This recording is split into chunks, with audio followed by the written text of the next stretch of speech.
So this is a workshop about traditional holistic yoga therapy and the ability to use yoga to heal both our body and our mind. So I'm just going to start this presentation.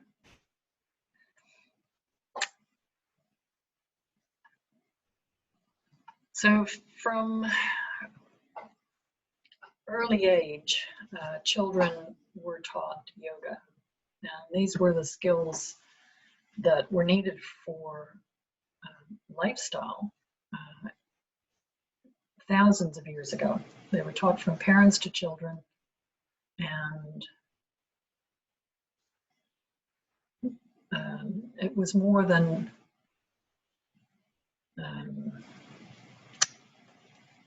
just. It was their education. It was essentially their education. So it was the way of life. It was how to interact with other beings. It was how to look after themselves. And those skills and values were passed down from parents to children for thousands of years. Nobody really knows how long ago, but in the year 300 BC, so that's a couple of thousand years ago, the teachings were starting to be written down. And the most famous of these, of course, is Patanjali's Yoga Sutras, which was written around the same time as the Bhagavad Gita scriptures in around 300 BC.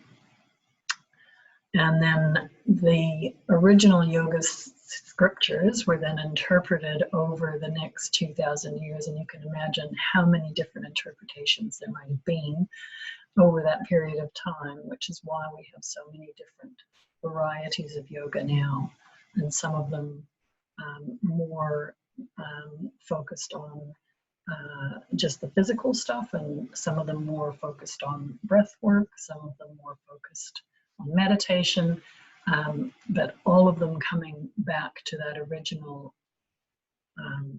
scripture that was written in 300 BC. So what I'd like to do is go right back to the roots of yoga in that traditional sense. And the reason that I'm doing that is because my first yoga teacher taught in this way, and I've carried that with me all through my 40 years of teaching. And I didn't realize then that that's what she was teaching. She didn't really explain the philosophies so much. She just incorporated them into her teachings. And this was how I managed to heal myself as a teenager. I had some fairly serious physical difficulties. I had both my hips were congenital hip dysplasia, so I was unable to do any physical exercise as a child, and was recommended to have surgery as a teenager.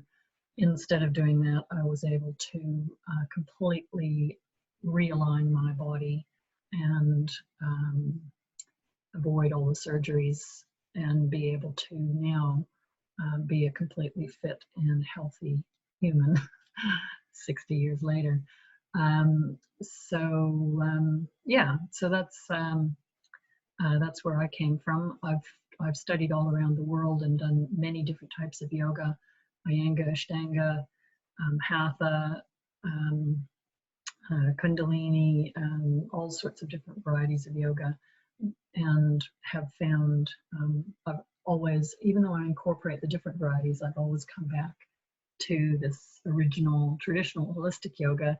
And I was really happy to find a teacher training that brought all that together for me last year in Cambodia, and I'm very grateful to Krishna Raja for being my teacher at that time. So traditional holistic yoga teaches healing the body and the mind. And the basic premise of that is that we are gaining mastery over our mind. So that is the goal. That is the original purpose of yoga, is to gain mastery over our mind. And of course, the original purpose of yoga was all about enlightenment. So that's gaining mastery over our mind to be able to put away all those external thoughts and come to that place of enlightenment. And the way that we do that is by slowing down the breath. That's the first rule of yoga, is to slow down the breath. Once we can slow down the breath, then we can get control over our mind.